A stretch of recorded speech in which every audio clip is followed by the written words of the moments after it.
তুই নিজের উপর বিশ্বাস রাখ, কাজ কর, একদিন সফল হবি। রাত 12:25। Hey guys, welcome to another day. আজকের এটা হচ্ছে 9th।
গাইস, আমি আবার একটা প্রবলেমের মধ্যে পড়ে গেছি। আমি প্রায় 2 থেকে 4 দিন হচ্ছে মনে হয় এই প্রিন্টারটা ঠিক করে আনছিলাম। প্রিন্টারটা আবার আমাকে প্রবলেম দিচ্ছে। আমার পেপার টানতেছে না, আটকে যাচ্ছে বারবার। আমি এই এগ্রিমেন্ট গুলো করতে পারতেছি না। এইটা 2টা বের হয়েছে, আরেকটা এই এই যেটা খালি দেখতেছো এটা কিন্তু বের হচ্ছে না। এখন এটা মনে হয় আবার সার্ভিস সেন্টারে নিয়ে যেতে হবে। এখন কিছু বুঝতেছি না, খরচের উপর খরচ হচ্ছে শুধু। তো গাইস, এইমাত্র আমার এই প্রিন্টারটা দিয়ে আসলাম সার্ভিস সেন্টারে। আজকে এখনো একটাও ট্রেড পাইনি আমার সেট আপে। ব্যস্ত ছিলাম আর আমার সেট আপও পাইনি। দেখি পাই কিনা সেট আপের ট্রিট। তো এখন বুক রিডিং করি।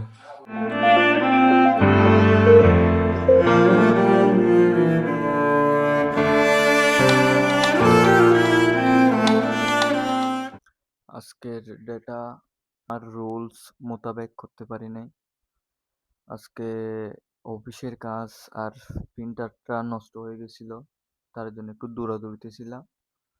আজকে আমার একটা সেট আপও পাই নাই, একটা কোনো ট্রেডও করি নাই। তো আমি এখনো পর্যন্ত ডে 8-এর ভিডিও আপলোডই দিই নাই, এডিটও শেষ করতে পারি নাই। প্রায় আজকে দুই 2 থেকে 2.5 ঘন্টা এডিট করছি, ওটা এখনো শেষ হয়নি। আহ, দেখি এটা এখন প্রায় বাজতেছে 12:25, রাত 12:25। বুঝতে পারছেন? আমি মার্কেট এখন অ্যানালাইজ করে দেখতেছি, মার্কেট পুরো এখন সাইডওয়েজ জোনের মধ্যে চলে গেছে। ট্রেড করে কোনো লাভ নাই। স্ট্রেট আমিও পেন নিতে যাচ্ছি না আর, রাতও বেশি হয়ে গেছে। তো আজকের দিনটা একটু বেশি এক্সস্টিং দিন ছিল। আমি আজকের দিনে এমন এমন মাথায় আমার টট আসছিল, এই এগুলো আমি কি করতেছি, আমি কি কোনো কি আমার কি ভবিষ্যৎ আছে, কোনো কিছু আছে এগুলোর মধ্যে। ট্রেডিং নিয়ে আমি এতগুলো যে নেগেটিভ ভিডিও, নেগেটিভ পিপল দেখতেছি, যে সবাই বলতেছে ট্রেডিং নিয়ে কিছু হবে না, এগুলো নিয়ে কিছু হবে না। ইউটিউব নিয়ে, আমি যে ইউটিউবে ডেলি ব্লগিং করতেছি, এগুলো নিয়ে আমার ফ্রেন্ড সার্কেলের মধ্যে হাসাহাসি করতেছে। তবুও আমার মাইন্ডে বারবার আসে যে একটা থট আছে যে তুই নিজের উপর বিশ্বাস রাখ, কাজ কর, একদিন সফল হবি। শুধু আমি নিজের উপর বিশ্বাসটা রাখতেছি, কাজটা করে যাচ্ছি, করে যাওয়ার চেষ্টা করতেছি, একদিন তো অবশ্যই সাকসেস হবে। তো এই ভিডিওটা ভালো লাগলে সাবস্ক্রাইব করবেন। দেখা হচ্ছে আপনাদের সাথে ড্যাট টাইম।